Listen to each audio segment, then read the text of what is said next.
I'm going to be starting off this bridal series with something very simple and fresh.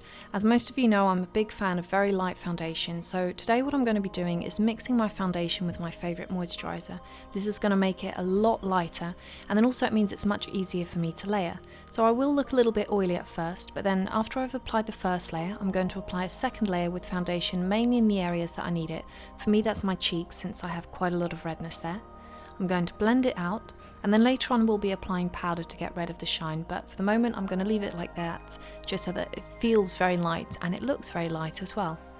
With exactly the same foundation, I'm going to be covering up the redness on the outer corner of my eyes and then also the inner corner as well, and blending it out with my finger.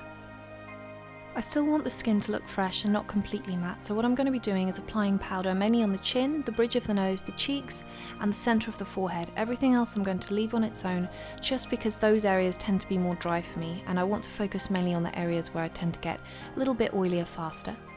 Then I'm going to be using a baked eyeshadow. This baked eyeshadow is actually very weak, so it's perfect for layering up. I'm going to be applying it in a C shape from the arch of the brow all the way to the tops of the cheekbones.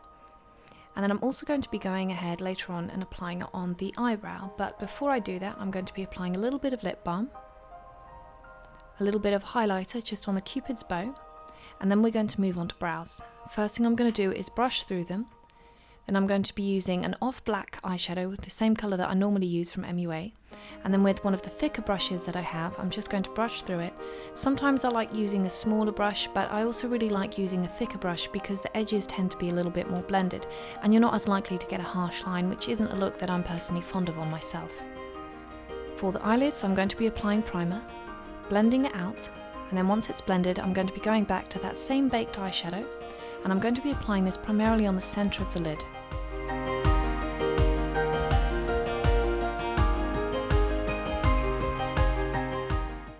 On the outer corner of the eye, I'm going to be using one of my favourite eyeshadows which I normally use for contouring, but I'm going to put this on the very outer corner, and then I'm going to blend that up and into the crease. But the easiest way to imagine doing this is as if you're blending out a circle on the outer corner of the eye, but also bring the edge around underneath the lashes on the lower lid. And then for the eyeliner I have two brushes which I like, an ordinary flat C-shaped brush which has got a very sharp point, and then another one which looks a little bit odd. It kind of looks like a very small version of the C-shaped brush which I'm using at the moment. That brush I'm just going to use to do the line, but then this smaller brush I'm going to use that to wiggle the eyeshadow right into the roots of the lashes, especially in the inner corner. Now it does make you look a little bit mad while you're applying it, but it does make the lash line look a lot thicker and a lot neater, because I tend to miss parts of it sometimes, and so you'll get this clear gap, and I like to have a really nice neat line, and this really helps me for that. Whatever's left on the brush, I'm going to apply that on the outer corner of the lower lashes. Repeat the same process on the other eye. Create that little wing on the outer corner. And then with a larger fluffy brush, I'm just going to flatten that out between my fingers, and then I'm going to run that underneath the lashes on the lower lid to make sure that it's very nicely blended and there aren't any harsh lines. Now for curling I'm going to be using two different things. I'm going to be using a regular curler, and I don't like to just curl once. I like to get it down to the roots of the lashes, press once, move it a little bit further along, press again, and keep doing this until I get to the end of the lashes so that there isn't this really sharp dent in your eyelashes. For me, I also find it very hard to get the outer corner of the lashes, so I like to use this very weird looking curler which does look a little bit like toenail clippers, but it's very good, and it's fantastic for getting those slightly trickier areas on your lashes. Then I'm going to move on to mascara on the upper and the lower lashes before I'm going to brush through it with a clean spoolie.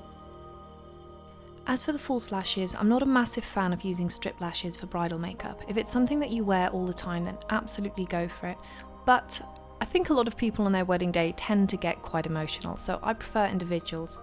I've already applied a cluster of false lashes on my left eye, so now I'm going to do the same on the right. You want to put some false lash glue at the very bottom of your false lashes, and then try and get them as close to the root of your natural lashes as possible so that they blend in and look as natural as possible.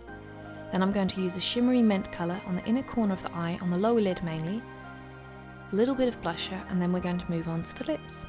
I don't really want to apply a ton of lipstick today, so what I'm going to be doing is taking the colour that I want, dabble it all over the lips until I've got enough of that colour transferred to give my lips a bit of a tint, blend it out with my fingers, and then I'm going to be taking a much darker lip liner and applying this primarily in the centre of the lips and then blending it outwards.